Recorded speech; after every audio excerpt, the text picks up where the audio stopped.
اب آپ کے سامنے تشریف لاتے ہیں شیخ الحدیث و تفسیر ترجمان مسلک محدثین محترم جناب غلام مصطفیٰ ظہیر امن پوری صاحب تشریف لاتے ہیں اور مدلل خطاب آپ کے سامنے فرماتے ہیں۔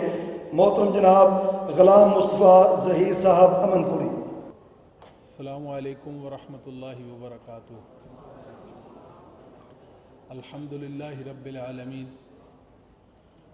والعاقبۃ للمتقین وصلی اللہ علی محمد خاتم النبیین وعلی جمیع الانبیاء والمرسلین۔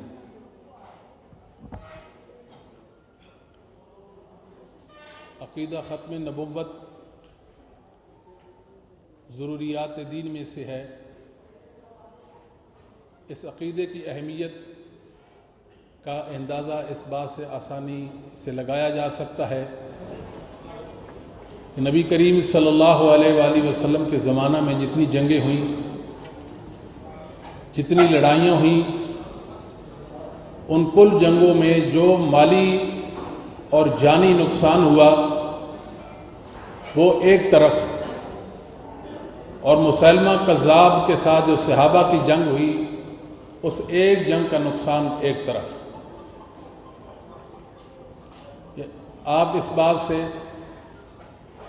حیران ہو جائیں گے کہ عقیدہ ختم نبوت جو ہے اس کی بنیادوں میں صحابہ کے لاشیں ہیں، اور ان لاشوں کو جوڑنے کے لیے جو گارہ تیار کیا گیا وہ صحابہ کے خون کا گارہ تھا۔ آج اگر کوئی متنبی جھوٹا نبوت کا دعویٰ دار نبوت کا دعویٰ کرتا ہے، اس سے دلیل نہیں مانگی جائے گی۔ کیوں؟ اس لیے کہ صدیوں پہلے نبی کریم صلی اللہ علیہ وآلہ وسلم نے ایسے انسانوں کے حوالے سے ہمیں آگاہ کر دیا تھا۔ صحیح مسلم میں ہے، ان بین یدی الساعۃ کذابین فاحذروہم، قیامت سے پہلے جھوٹے پیدا ہوں گے، جو نبوت کے دعویٰ دار ہوں گے ان سے بچ کے رہنا۔ یہ محمد الرسول اللہ صلی اللہ علیہ وسلم کا فرمان گرامی ہے۔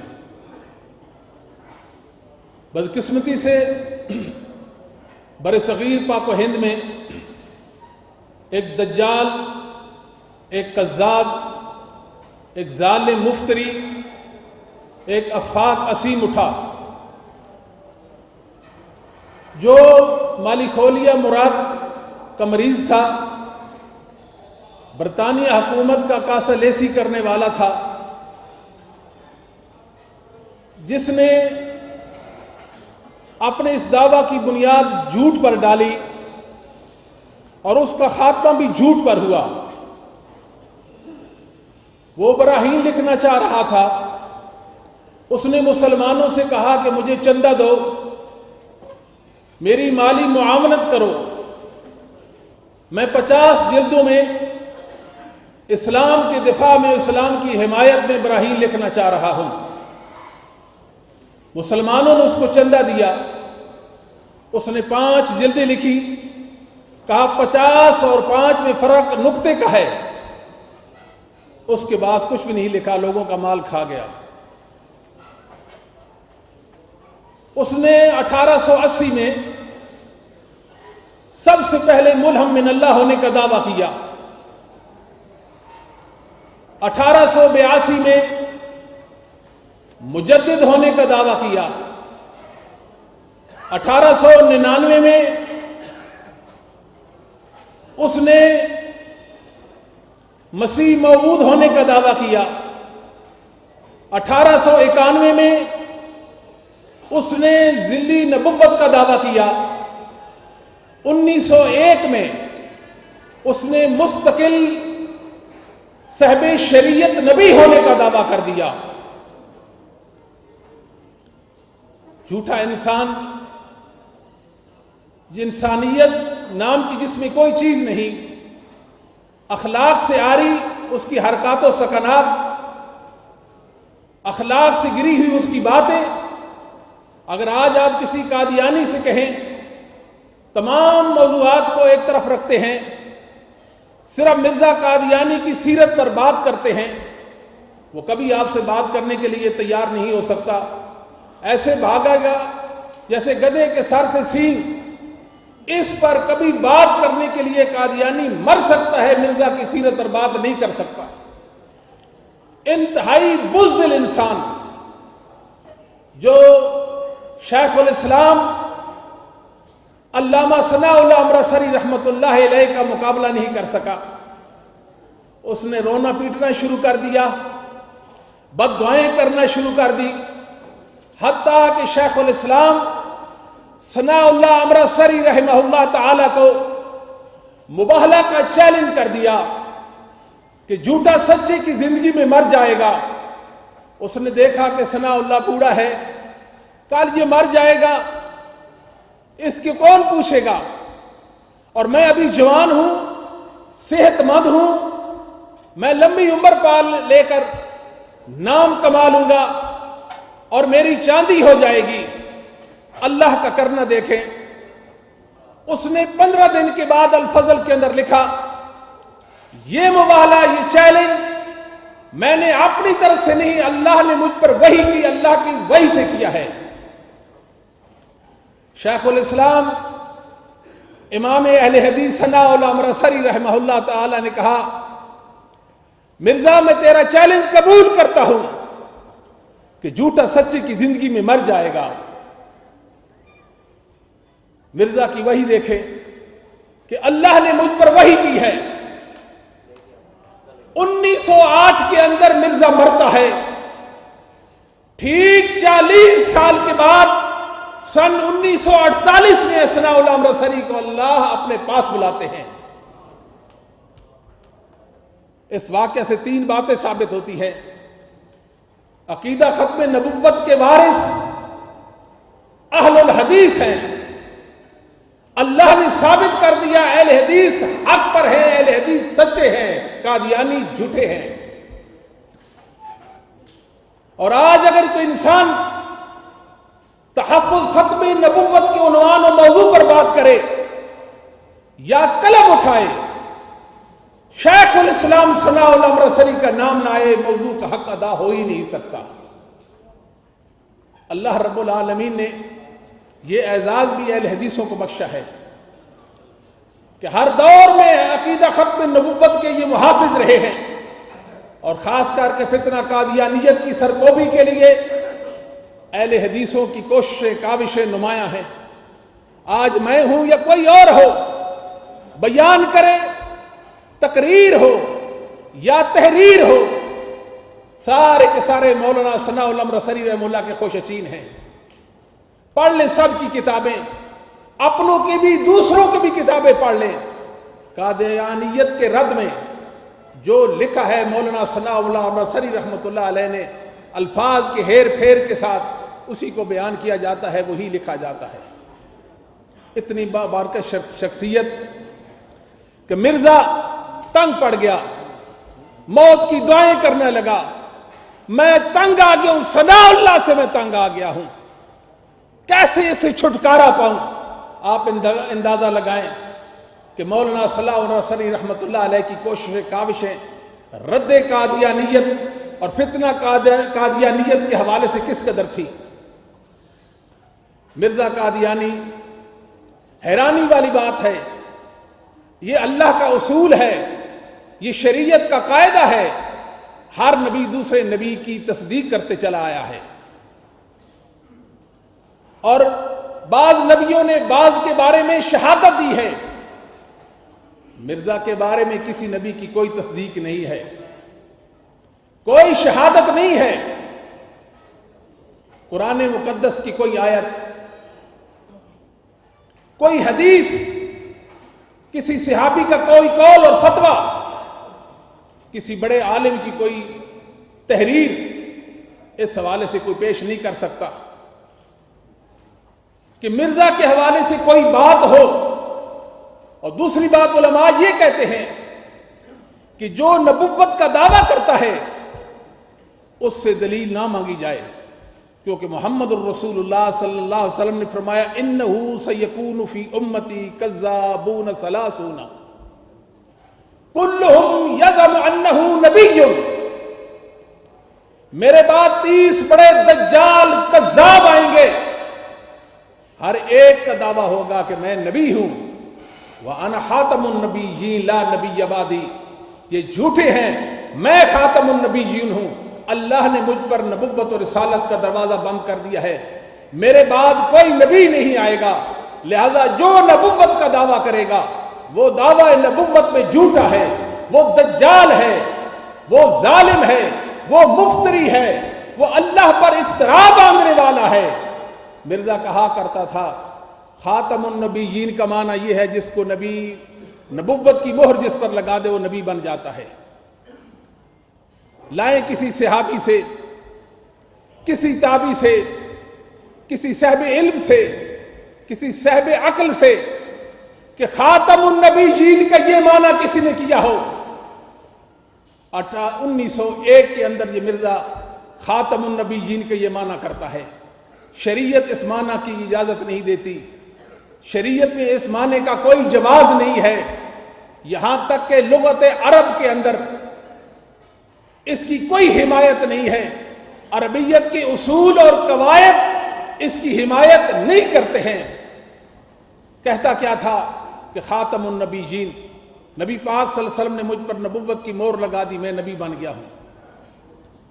بسا اوقات یہ لوگ اس طرح پریشان ہو جاتے ہیں، لا نبی بعدہ کا معنی کرتے ہیں کہ میرے بعد ایک نبی آئے گا جس کا نام لا ہوگا، لا نبی بعدی ہے، میرے بعد ایک نبی آئے گا، لا نامی نبی نے آئے گا۔ یہ کوئی عقل سمجھ کی بات ہے؟ لیسا بعدی نبی، ایسے الفاظ بھی حدیث میں آئے ہیں، اس کا مطلب یہ ہے کہ لیسا نبی بھی کوئی آنے والے ہیں۔ ان کے معنی کی اگر لا کوئی نبی ہے تو لیسا بھی کوئی نبی ہے، لا اگر کوئی نبی ہے تو لیسا بھی کوئی نبی ہے۔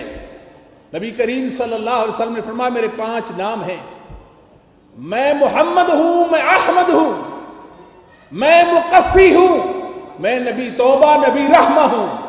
بخاری مسلم کی حدیث ہے۔ مقفی کافیہ کسی چیز کے آخر کو کہتے ہیں، میں آخری نبی ہوں، میرے بعد کوئی نبی نہیں ہے۔ وَأَنَا الْعَاقِبُ، میں عاقب ہوں، والعاقب الذی لیس بعدہ نبی، ایک روایت کے الفاظ ہے لیس بعدہ احد، میں عاقب ہوں، عاقب اس کو کہتے ہیں جس کے بعد کوئی نبی نہ ہو۔ نبی کریم صلی اللہ علیہ وآلہ وسلم نے فرمایا وَأُرْسِلْتُ إِلَى الْخَلْقِ کافۃ، میں پوری انسانیت کے لیے نبی بنا کر بھیجا گیا ہوں، میں جن و انس کی طرف مبعوث کیا گیا ہوں۔ ختم بی النبیون، اللہ نے نبیوں کا سلسلہ مجھ پر بند کر دیا ہے۔ وَكَانَ النَّبِيُّ يُبْعَثُ إِلَىٰ قَوْمِهِ خاصہ، نبی خاص قوم کی طرف مبعوث ہوتے تھے۔ وَبُعِثْتُ إِلَى النَّاسِ كَافَةً، میں پوری انسانیت جن و انس کی طرف مبعوث کیا گیا ہوں۔ یہ مسلم کی حدیث ہے۔ نبی کریم صلی اللہ علیہ وآلہ وسلم نے مسئلہ ختم نبوت کو بیان فرمایا، بخاری مسلم کی حدیث ہے۔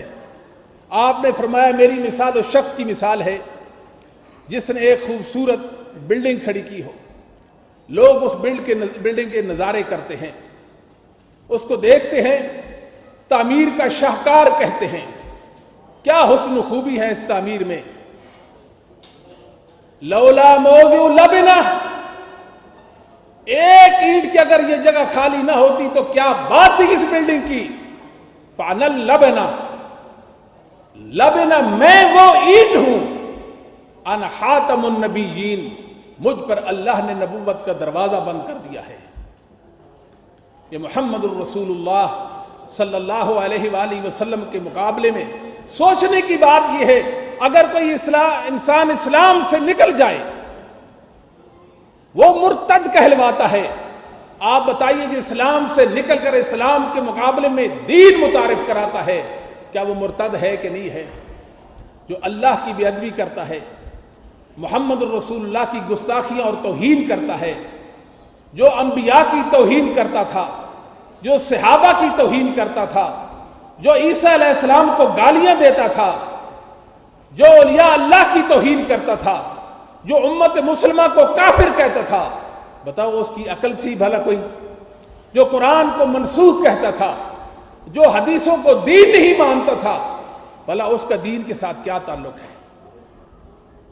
امام ترمذی رحمۃ اللہ علیہ نے ایک حدیث ذکر کی ہے اپنے استاد حسین بن محمد زعفرانی سے، سکہ امام ہے امام ترمذی کا استاد، وہ اپنے استاد عفان بن مسلم سے بیان کرتا ہے، سکہ حجت امام ہے، وہ اپنے استاد عبد الوہد بن زیاد سے بیان کرتا ہے، سکہ ہے، وہ اپنے استاد مختار بن فلفل سے بیان کرتا ہے، سکہ معتبر ثبت ہے، وہ سیدنا انس بن مالک رضی اللہ تعالیٰ سے بیان کرتے ہیں کہ نبی کریم صلی اللہ علیہ وسلم نے فرمایا ان الرسالۃ والنبوۃ قد انقطعت فلا رسول بعدی ولا نبی، نبوت اور رسالت منقطع ہو چکی ہے، میرے بعد نہ کوئی رسول ہے نہ کوئی نبی ہے۔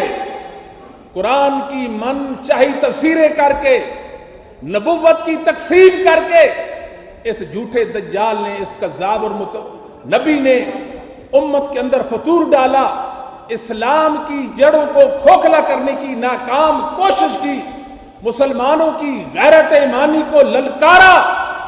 محمد الرسول اللہ صلی اللہ علیہ وآلہ وسلم کی حدیثوں کے بارے میں کہتا ہے کہ خاتم النبیین کا مطلب یہ ہے کہ جس پر نبی کریم مہر لگا دیں وہ نبی بن جاتا ہے۔ یہ معنی کس نے لیا ہے؟ قرآن مقدس تو ہر دور میں مسلمان پڑھتے رہے، انسان پڑھتے رہے، حدیثوں کا مطالعہ کرتے رہے، محدثین نے ان کو اپنی کتابوں میں جگہ دی ہے، ہر دور میں متنبیوں کو، نبوت کے جھوٹا دعویٰ داروں کو مسلمان کافر کہتے رہ گئے، مرتد کہتے رہ گئے، اتفاق ہو گیا، اپنی کتابوں کے اندر ان کا کفر ارتداد ذکر کرتے رہ گئے۔ امام طبرانی رحمہ اللہ تعالی نے اپنے استاد جعفر بن محمد الفریابی سے بیان کیا ہے، وہ اپنے استاد عمر بن عثمان الحمصی سے بیان کرتے ہیں، وہ اپنے استاد اسماعیل بن عیاش سے بیان کرتے ہیں، وہ اپنے استاد شرحبیل بن مسلم اور محمد بن زیاد دو استادوں سے بیان کرتے ہیں، وہ اپنے استاد سیدنا ابو امامہ الباہلی رضی اللہ تعالیٰ سے بیان کرتے ہیں۔ نبی پاک صلی اللہ علیہ وسلم نے صحابہ کے اجتماع سے خطاب فرمایا، یا ایھا الناس انہ لا نبی بعدی ولا امت بعدکم، میرے صحابہ میری بات پر کان دھر لو، سن لو، توجہ کر لو، میرے بعد کوئی نبی نہیں، تمہارے بعد کوئی امت نہیں، جس طرح میں آخری نبی ہوں اسی تم آخری امت ہو۔ کسی صحابی نے انہ لا نبی بعدی کا معنی یا خاتم النبیین کا معنی یہ نہیں لیا جو یہ کذاب لیتا ہے۔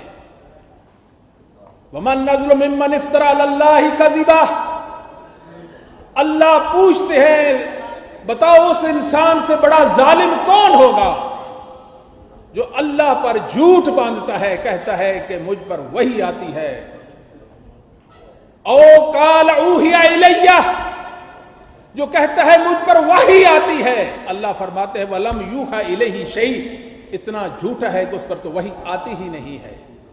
اللہ تعالیٰ فرماتے ہیں قُلْ أَبِاللَّهِ وَآيَاتِهِ وَرَسُولِهِ كُنْتُمْ تَسْتَهْزِئُونَ، تم اللہ اس کی آیات اور اس کے رسول کے ساتھ مذاق کرتے ہو۔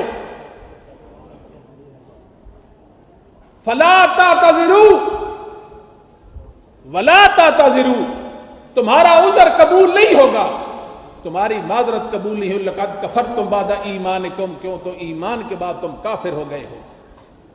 یہ آیات مرزا کا رد کرتی ہیں۔ مرزا قادیانی جو تھا وہ برے عقائد کا حامل انسان تھا، بھلا کوئی عقل مند انسان جس میں ذرہ برابر بھی کوئی عقل کی رمق و شعور ہو وہ کبھی مرزا کی تصدیق نہیں کر سکتا۔ آپ ذرا سنیے اللہ رب العالمین کے بارے میں قادیانیوں کے عقائد و مرزا کے عقائد کیا تھے۔ بشرا جلد دوم صفحہ 97 کے اندر مرزا نے لکھا اللہ نے مجھ سے مخاطب ہو کر کہا میں نماز ادا کرتا ہوں اور روزہ بھی رکھتا ہوں، میں جاگتا بھی ہوں، میں سوتا بھی ہوں۔ بتاؤ یہ کوئی مسلمان کا عقیدہ ہو سکتا ہے؟ یہ تو کوئی کالا کافر ہوگا، کسی یہودی نصرانی سے بڑھ کر ہوگا جو یہ بات کرتا ہے ہمارے اللہ کے بارے میں کہ اللہ سوتا بھی ہے اور اللہ جاگتا بھی ہے۔ بشرا کے اندر لکھا مجھ سے اللہ نے فرمایا میں اپنے رسول کے ساتھ ہوں، جواب دیتا ہوں، میں غلطی بھی کرتا ہوں، میں اپنے رسول کے ساتھ ہوں۔ کیسی بات ہے؟ اللہ غلطی کرتا ہے، یہ ان کافروں کا، ان جھوٹوں کا، ان دجالوں کا عقیدہ ہے۔ آگے کہتے ہیں اللہ کے بہت سارے ہاتھ ہیں، استغفر اللہ، بہت سے پاؤں ہیں، اس کے اعضاء اس قدر زیادہ ہیں کہ ہم گن نہیں سکتے۔ یہ اللہ رب العالمین کے متعلق مرزا کہتا ہے توضیح المرام کے اندر کہ اللہ کے اتنے ہاتھ ہیں ہم گن نہیں سکتے، اللہ کے اتنے پاؤں ہیں ہم شمار نہیں کر سکتے، اتنے بڑے ہیں کہ ان کی لمبائی اور چوڑائی ختم ہونے میں نہیں آتی۔ یہ اللہ کے بارے میں عقیدہ کہہ رہے ہیں۔ کہتے ہیں اللہ نے مجھ سے رجولیت کی قوت کا اظہار کیا، استغفر اللہ، اللہ نے مجھ سے رجولیت کی قوت کا اظہار کیا۔ میں وہ آدمی ہوں، حاشیہ حقیقت الوحی کے اندر، میں وہ واحد آدمی ہوں جس نے یہ دعویٰ کیا کہ میں مریم ہوں۔ دیکھیں پاگل ہے کہ نہیں، کہ میں مریم ہوں اور مجھ میں عیسیٰ کو پھونکا گیا۔ اور مرزا صاحب کو پہلے یہ بھی سن لیں کہ مرزا صاحب عقیدہ تناسخ کی بھی قائل تھے۔ یہ کسی کافر کا عقیدہ تو ہو سکتا ہے، مسلمان مومن کا عقیدہ نہیں ہو سکتا۔ مرزا یہ کہتا تھا کہ ابراہیم علیہ السلام کی روح نبی پاک صلی اللہ علیہ وسلم میں منتقل ہوئی اور نبی کریم صلی اللہ علیہ وآلہ وسلم کی روح میرے اندر منتقل ہو گئی۔ یہ ہندوؤں کا عقیدہ، کافروں کا عقیدہ۔ اور کہتا تھا بشرا کے اندر اللہ نے مجھے کہا اے میرے بیٹے، استغفر اللہ، یہ اتنے کافر ہیں، اتنے ظالم ہیں، بھلا اللہ کی بھی کوئی اولاد ہے؟ اللہ بھی کسی کو بیٹا کہتا ہے؟ اے میرے بیٹے، مرزا کہتا ہے اللہ نے مجھے یہ کہا ہے۔ اتنا بڑا یہ جھوٹا اور دجال تھا۔ کہتا ہے عقیدہ حلول کے بارے میں، خدا تیرے اندر اتر آیا، اپنے بارے کہتا ہے خدا میرے اندر اتر آیا، یعنی مرزا خدا بن گیا، ظالم۔ پھر کہتا ہے خدا میں جذب ہو کر یہ منظر دکھایا، یقیناً وہ میں ہی ہوں، یقیناً وہ میں ہی ہوں۔ عقیدہ حلول کے بارے میں کہتا ہے میں آدم ہوں، میں شیس ہوں، میں نوح ہوں، میں ابراہیم ہوں، میں اسحاق ہوں، میں داؤد ہوں، میں عیسیٰ ہوں، اور حضرت صلی اللہ علیہ وسلم کے نام کا میں مظہر اتم ہوں، یعنی ذلی طور پر میں محمد اور احمد ہوں۔ استغفر اللہ، حقیقت الوحی اس کے اندر یہ کہتا ہے احمدیت میں بطور بچہ کے تھا، جو میرے کانوں میں یہ آواز پڑی مسیح موعود محمد اس و عین محمد اس، یعنی ایسا ظالم اور برا شخص تھا۔ کہتا ہے کلمۃ الفصل کے اندر اس بات میں کیا شک رہ جاتا ہے کہ قادیان میں اللہ تعالیٰ نے پھر محمد صلی اللہ علیہ وسلم کو اتارا ہے۔ اتنا بڑا کافر تھا، اتنا بڑا دجال تھا۔ ہمارے نبی کریم صلی اللہ علیہ وسلم نے بتا دیا ایسا ایک دجال پیدا ہونے والا ہے۔ والا ایسا کوئی عقل مند انسان جس میں ایمان کی رتی سر کی بات کر سکتا ہے؟ قرآن کے بارے میں قادیانیوں کا عقیدہ سنیے، اللہ کی کلام کے بارے میں مرزا کا عقیدہ سنیے۔ الفصل کے اندر لکھا قرآن کے بارے میں محمود احمد نے قادیان میں خطبہ دیا تھا، کوئی قرآن نہیں ماں سوائے جسے مسیح موعود نے پیش کیا ہو۔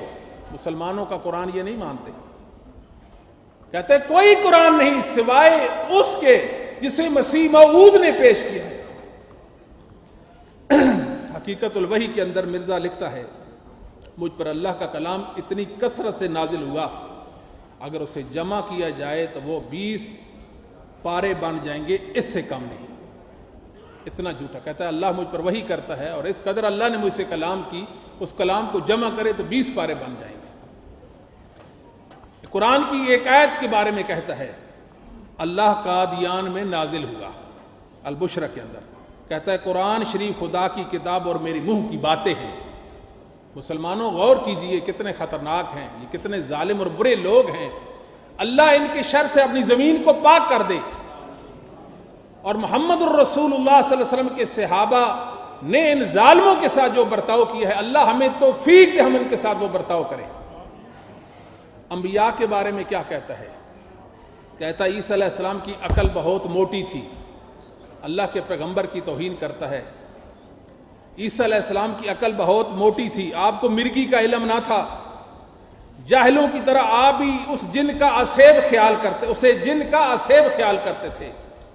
آپ گالیاں دینے اور بد زبانی کی عادت تھی۔ عیسیٰ علیہ السلام کو کہتا ہے کہ گالیاں دینے اور بد زبانی کی عیسیٰ علیہ السلام کو عادت تھی، آپ کو چھوٹی چھوٹی باتوں پہ غصہ آ جایا کرتا تھا۔ یہ اللہ کے پیغمبر کی توہین کرتا ہے، اتنا برا شخص تھا۔ کہتا ہے عیسیٰ علیہ السلام کو جھوٹ بولنے کی بھی عادت تھی، ذمیمہ انجام آتھم۔ پھر کیا کہتا ہے؟ انبیاء کو جادوگر بنا دیا اس نے۔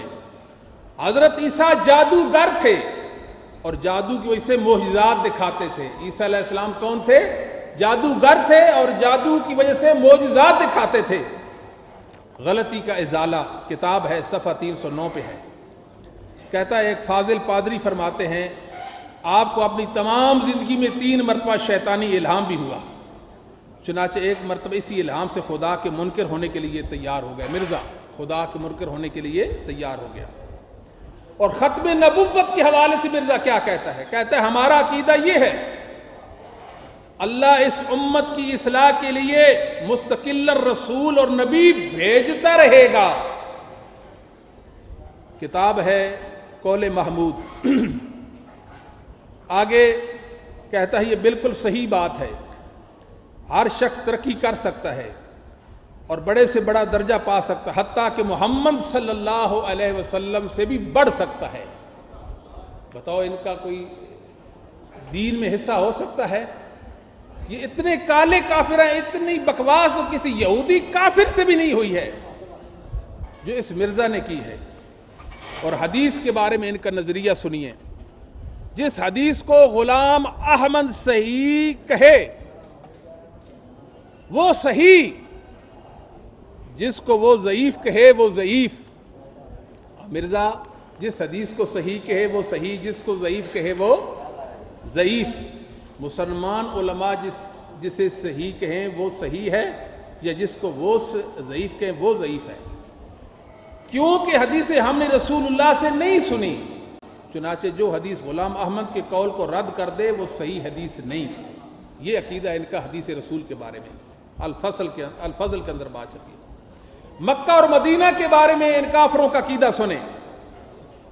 مرزا محمود لکھتا ہے میں تمہیں سچ مچ کہتا ہوں کہ اللہ نے مجھے بتا دیا ہے قادیان کی زمین بابرکت ہے، یہاں مکہ اور مدینہ والی برکات نازل ہوتی ہیں۔ یہ قادیان کے بارے میں کہتے ہیں۔ کہا یہاں کئی شعار اللہ ہیں، مثلا یہی علاقہ جس میں جلسہ ہو رہا ہے، اسی طرح شعار اللہ میں مسجد مبارک، مسجد اقصی، منارۃ المسیح شامل ہے۔ ان مقامات میں سیر کے طور پر نہیں بلکہ ان کو شعار اللہ سمجھ کر جانا چاہیے۔ اپنی مسجدوں کے بارے میں اور اپنے علاقہ کے بارے میں کہتے ہیں۔ اور حج کے بارے میں کیا کہتے ہیں؟ آج جلسہ کا پہلا دن ہے، ہمارا جلسہ بھی حج کی طرح ہے، جیسا حج میں رفث، فسوق اور جدال منع ہے، ایسا ہی جلسہ قادیان میں بھی منع ہے۔ اور مرزا کہا کرتا تھا کہ اللہ تعالیٰ نے اپنے الہام میں میرا نام بیت اللہ بھی رکھا ہے۔ اور آخری بات، ان کا برا عقیدہ امت مسلمہ کے حوالے سے ہے۔ توجہ فرمائیے، سوال کیا کسی کی وفات پر جو سلسلہ احمدیہ میں داخل نہ ہو یہ کہنا جائز ہے کہ خدا مرحوم کو جنت نصیب کرے؟ ایک قادیانی سے سوال ہوا، کیا کسی کی وفات پر جو سلسلہ احمدیہ میں داخل نہ ہو یہ کہنا جائز ہے کہ خدا مرحوم کو جنت نصیب کرے؟ جواب ہے غیر احمدیوں کا کفر بینات سے ثابت ہے اور کفار کے لیے دعائے مغفرت جائز نہیں۔ پوری امت مسلمہ کو کافر سمجھتے ہیں۔ اور جہاد کی ممانت کے حوالے سے کہتا ہے میں نے ممانت جہاد اور انگریز کی اطاعت میں اس قدر کتابیں لکھی ہیں اور اشتہار شائع کیے ہیں، اگر وہ رسائل اور کتابیں اکٹھی کی جائیں تو 50 الماریاں ان سے بھر جاتی ہیں۔ تریاق القلوب کے اندر یہ بات لکھی ہے۔ کہتا ہے قادیان دن رات مسلمانوں کے دلوں سے اس گندے عقیدے جہاد کو نکالنے کی جد و جہد کر رہا ہے، یہ مرزا کہتا تھا۔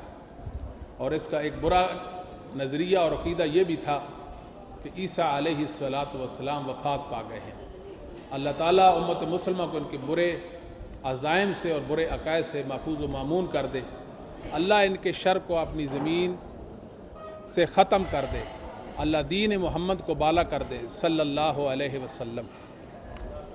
کاروان دعوت قرآن و حدیث مرکز جمعیت اہل حدیث پاکستان۔ کہ ہم یہ پروگرام کیوں منعقد کر رہے ہیں؟ میری یوتھ فورس کے شاہین و شہباز توحید کے عنوان پہ کانفرنسیں کیوں رکھتے ہیں؟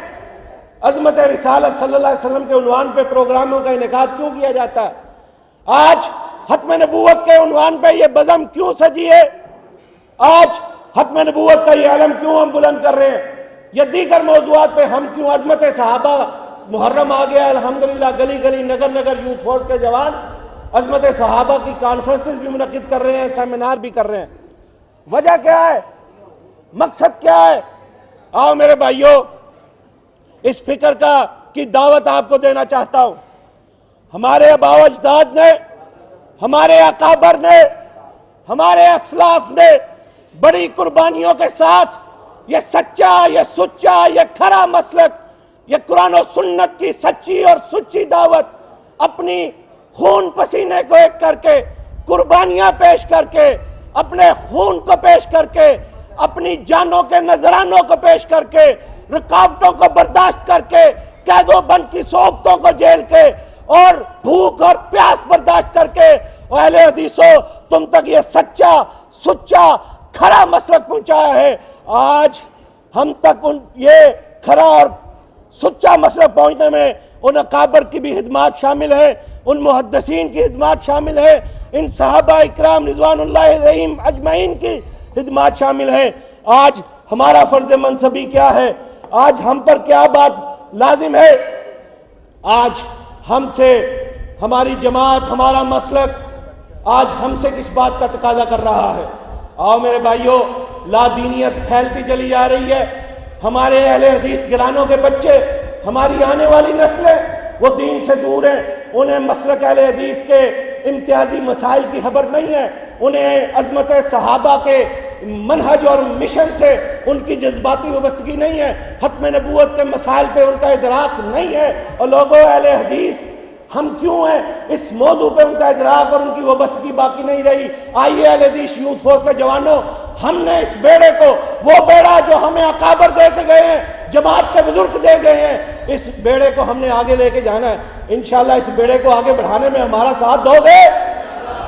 توحید کا علم بلند کرو گے؟ عظمت رسالت کا جھنڈا بلند کرو گے؟ ختم نبوت کی چوکھٹ کی چوکیداری کرو گے؟ اور انشاءاللہ عظمت صحابہ کا پھریرا بلند کرو گے؟ اور گلی گلی نگر نگر ہم نے انشاءاللہ اپنے جوانوں کی اصلاح کا بھی کام کرنا ہے۔ ہم نے مسلک کی یہ سچی سچی کھری دعوت ہم نے آگے پھیلا کے آگے لے کے جانا ہے۔ اور یاد رکھو یہ مشن بہت معمولی نہیں ہے، اللہ نے آپ کو جس کام کے لیے منتخب کیا یہ کوئی معمولی کام نہیں ہے۔ آج ختم نبوت کے عنوان پہ آج ہم یہاں جمع ہیں، اللہ تیرا شکر ہے تو نے اس قافلے میں ہمیں شریک کیا ہے جس قافلے کا سالار ابوبکر صدیق تھے۔ اور کیا کہنے، اللہ ہمیں بھی ان میں شامل کر دینا جب تو ابوبکر صدیق کو اٹھائے گا قبر سے اور وہ آواز لگائیں گے آؤ ختم نبوت کے جتنے چوکیدار ہیں، اگر ختم نبوت کے چوکیداروں کا امام وہاں پہ کھڑا ہوگا عقیدے کے تحفظ کرنے والوں کا، اللہ کرے اس بیڑے میں اگر ہم گناہ گاروں کا بھی نام آ گیا تو بیڑا پار ہو جائے گا میرے بھائیوں۔ اور انشاءاللہ یہ کام ہم نے آگے بڑھانا ہے، انشاءاللہ آگے بڑھیں گے۔ اور میں نے آپ کو یوتھ سیمینار میں کہا تھا میں نہ بیٹھوں گا نہ آپ کو بیٹھنے دوں گا، میں نے آپ کو مری کے پہاڑوں پہ بھی بلا کے وہاں پہ بھی ہم نے قال اللہ و قال رسول کی بات کی، ہم نے لاہور کے ایوان اقبال میں بھی کی، آج ہم مرکز 106 راوی روڈ میں بھی ختم نبوت کا یہ علم بلند کر رہے ہیں، اور انشاءاللہ ہم بلند کرتے رہیں گے انشاءاللہ۔ اور لوگوں، تمہیں گالیاں مبارک، تمہیں کردار کشیاں مبارک، تمہیں لوگوں کی پگڑیاں اچھالنا مبارک، ہم فقیروں، ہم حقیروں، ہم درویشوں کو اللہ اور اس کے رسول کے دین کی خدمت مبارک۔ تم اپنا کام کرو،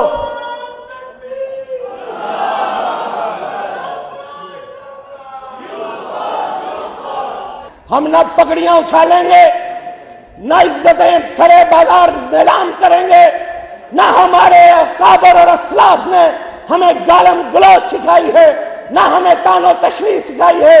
ہم تو اس محمد عربی صلی اللہ علیہ وسلم کا کلمہ پڑھنے والے ہیں۔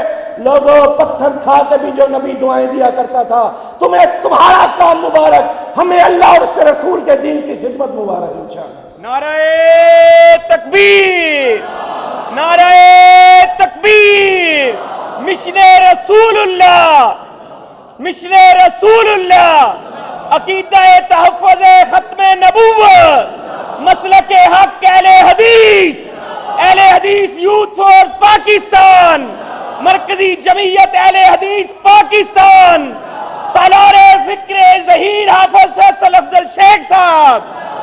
اور انشاءاللہ ہم نے تو مسلک کی یہ خدمت سیکھی ہے، ہمیں تو سکھائی ہے شہداء نے اپنی شہادتیں پیش کر کے۔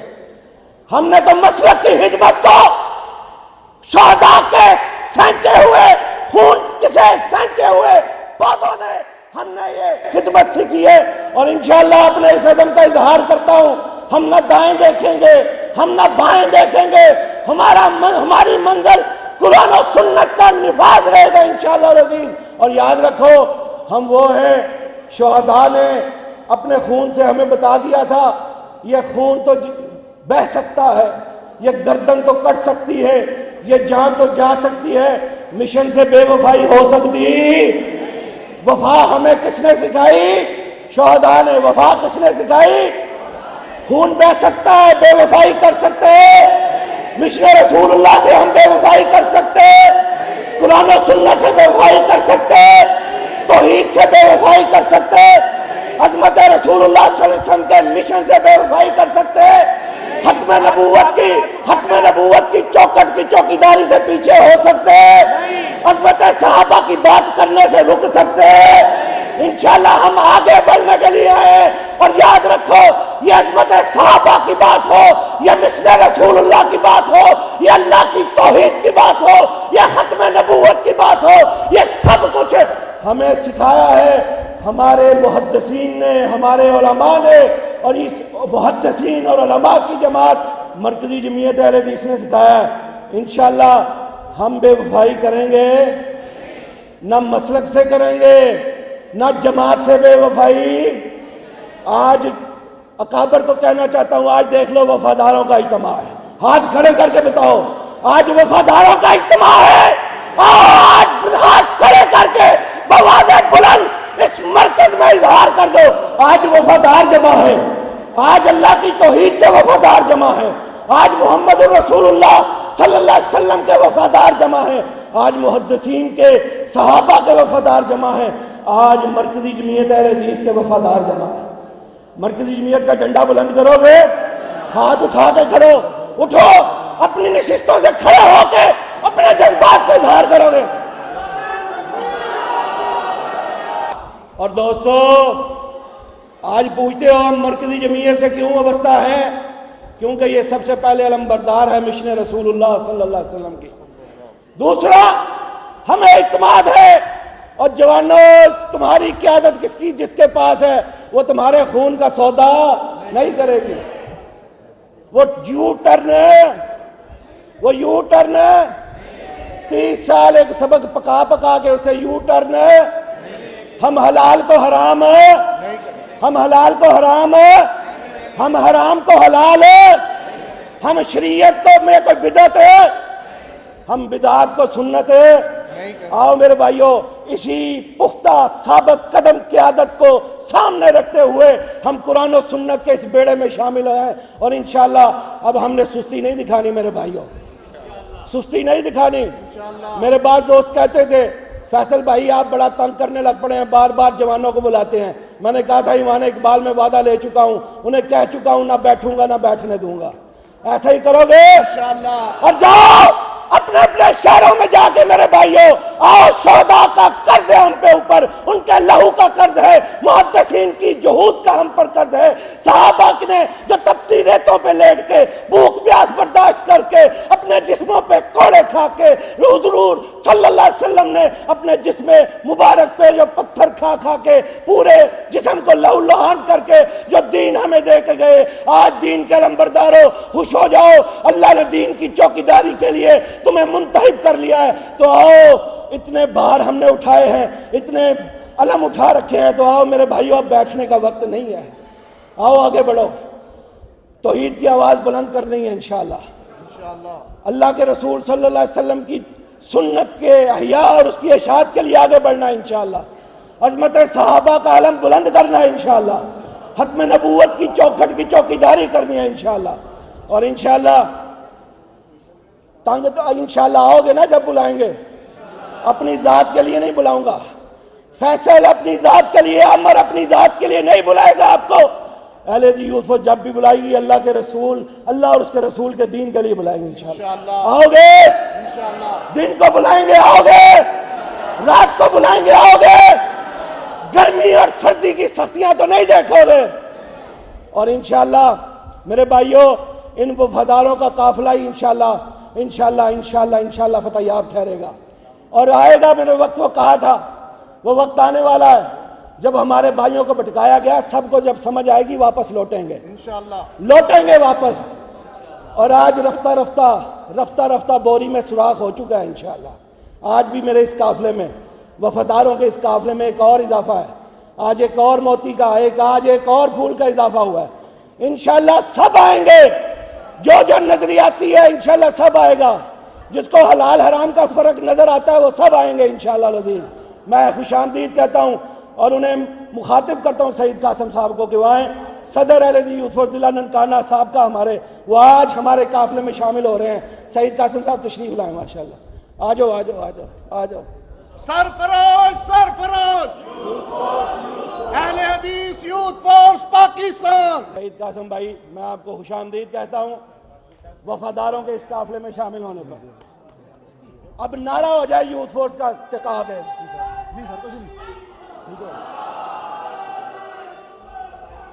اور انشاءاللہ پیغام دے جائیں، جو پیغام بھجوا سکتا ہے بھجوا دے، انہیں کہہ دو انشاءاللہ آپ کے اب بوری میں نقب اور لگیں گے انشاءاللہ، اسی ہفتے میں لگیں گے انشاءاللہ، میں اپنے اس قافلے میں وفاداروں کو واپس لے کے آؤں گا انشاءاللہ، وفاداروں کے اس قافلے میں مزید دوست آئیں گے انشاءاللہ، اور پھیل جاؤ، نکل جاؤ، ہم نے دائیں بائیں نہیں دیکھنا، ہم نے کسی کی زبان کی طرف نہیں دیکھنا، ہم نے کسی کی تان و تشریح کو نہیں دیکھنا، ہم نے کسی کی پگڑیاں اچھالنے کو نہیں دیکھنا، ہم نے اپنے کام پہ نظر رکھنی ہے، ہم نے قرآن و سنت کی خدمت پہ نظر رکھنی ہے، لوگوں ہم نے آگے بڑھنا ہے انشاءاللہ، اور سید داؤد غزنوی کی اس جماعت کی انشاءاللہ حفاظت کرنی ہے، اور پروفیسر ساجد میر حافظہ اللہ امیر مرکز جمعیت اہل حدیث پاکستان، ان کی قیادت میں انشاءاللہ العزیز ہم نے ان قرآن و سنت کے وفاداروں کی اس جماعت کی انشاءاللہ حفاظت کرنی ہے، اور یوتھ فورس کے جوانوں تمہارے نصب العین میں ہے، جماعت کی حفاظت کرو گے ہاتھ اٹھا کے بات واضح بلند کرو، انشاءاللہ مرکزی جمعیت کی حفاظت کرو گے،